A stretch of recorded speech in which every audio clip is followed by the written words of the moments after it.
Hello and welcome to The Explainer. Today, we're diving into a really fascinating story where technology meets some of the most challenging geography in the world. Uttarakhand's ambitious plan to become a powerhouse in drone technology. So think about this for a second. What if just one single forward-thinking policy could completely reshape a state's economy? That's the incredible promise behind Uttarakhand's new drone regulations. And this isn't just about flying gadgets. It's a really strategic move to build an entire innovation ecosystem from the ground up. But why Uttarakhand? Out of all the places, why this Himalayan state? Well, let's dig into what makes it the perfect, and I mean perfect stage for a full-on drone revolution. The answer? It's all in the geography. You see, Uttarakhand is absolutely stunning, but that beauty comes with a challenge. Super rugged, hilly terrain, a lot of towns and villages are really spread out. Now, that same geography that's a huge headache for, say, building roads or getting supplies in, well, that's exactly the kind of problem drones were born to solve. And these challenges, they actually create some massive opportunities across the board. I mean, just imagine delivering emergency medical supplies to a remote village that's been cut off by a landslide. Or managing huge forests during fire season, all from the air. You could even boost tourism with these incredible, unique aerial views that you just can't get any other way. We're looking at the potential to transform pretty much every key part of the state's economy. So the government saw this incredible potential, and they didn't just sit back and hope for the best. Nope. They went ahead and created a real, formal game plan. So let's take a look at the actual policy blueprint that's driving this whole transformation. And when you look at the official vision statement, you really get a sense of just how ambitious this is. The goal isn't just about using drones. It's about creating what they call a vibrant ecosystem.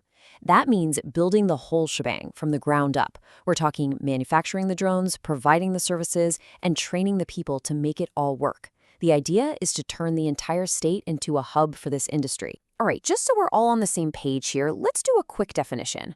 When we're talking about a drone, what we really mean is an unmanned aerial vehicle, or UAV. Basically, it's an aircraft that can either fly on its own or be controlled by a pilot on the ground. Sounds simple, right? But it's an incredibly powerful concept. Now, this is super important. Uttarakhand isn't having to build all this from scratch. Their policy is actually built on top of India's national drone rules from 2021, which totally changed the game by simplifying everything. So all those complicated clearances and red tape, gone.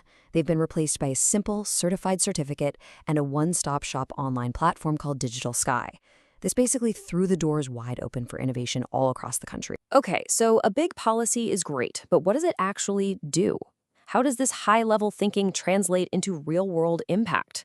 Let's get into the practical stuff. How these drones are actually going to be used to improve daily life and governance. And the applications are, well, they're super practical and, honestly, pretty game-changing. You've got drones that can fly over a farm and tell a farmer exactly where their crops are damaged in minutes. Or they can deliver life-saving vaccines to a remote clinic that's been cut off. They can even map out property lines to create land records that are finally accurate. And this isn't science fiction. These are the real, tangible problems that this policy is aiming to solve. All right, so if you're an entrepreneur, an investor, or you just work in tech, this is where you should really start paying attention. This is where the opportunity is. Let's break down exactly what the state is doing to build this whole ecosystem. The policy is really focused on two main types of businesses. First, you've got DSDM. That's a mouthful. It stands for Drone System Design and Manufacturing. So think of the companies that are actually building the drones. And second, there's DES, which is Drone-Enabled Services. These are the folks who use the drones to do stuff like surveying, deliveries, or analyzing data. And get this, they are literally rolling out the red carpet for these businesses. Both of those categories, DSDM and DES, are now officially priority sectors. And what does that mean? It unlocks a whole bunch of benefits. The state is setting up special drone clusters, offering up space and buildings at a discount, and even giving local drone companies first dibs on government contracts. They really want this to happen, and they're putting their money where their mouth is. We're talking serious capital. To get things moving, they're offering up to 5 lakh rupees just to help you write a business plan. Then there's a huge 1 crore rupee subsidy for anyone who wants to set up a drone school. And on top of that, they set aside a 30 crore rupee venture fund just for drone startups. I mean, that's a pretty clear signal to the market, right? And the support for the manufacturers, the DSDM folks, is super specific. In your first year, the government will cover 75% of your rent. up to 20 lakh rupees. Think about that.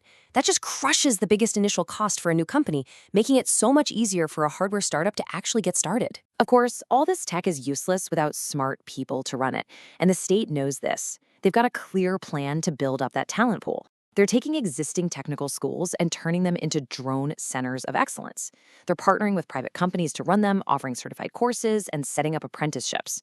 The whole point is to create this constant flow of skilled, job-ready people to power the entire ecosystem. Okay, so the vision is huge, the support is there. But what does the path forward really look like? Are there any bumps in the road we need to think about? And a smart policy is a realistic one. It has to acknowledge the challenges. And this one definitely does. Look, there are hurdles. You've got to build out the infrastructure, there's going to be a skill gap at first, you need to get the public comfortable with the idea, and of course, there are the big, tricky issues like data privacy and security. But the good news is, the state has a roadmap to tackle these things head-on. They're already setting up a central coordination cell to lead the charge. In the short term, they're planning to create drone corridors and even drone ports. Think of them like highways and airports for drones, to keep things safe and organized. Down the line, they'll roll out a full-blown traffic management system. And they're planning to host conferences and hackathons to keep that innovation engine revving. And all of this brings us right back to that big, long-term vision. The goal here is crystal clear. In 5, maybe 10 years, to look at Uttarakhand and see a state that has been totally transformed by this tech. A state that has become a real national leader, a hub for drone innovation. So that brings us right back to where we started. The state has the policy, they've put up the funding, and they have this incredibly powerful vision. All the pieces seem to be in place. So the final question really is, can Uttarakhand turn its biggest challenges into its greatest strength and become India's drone capital? It seems like in these mountains, the sky isn't the limit anymore. It's the new frontier.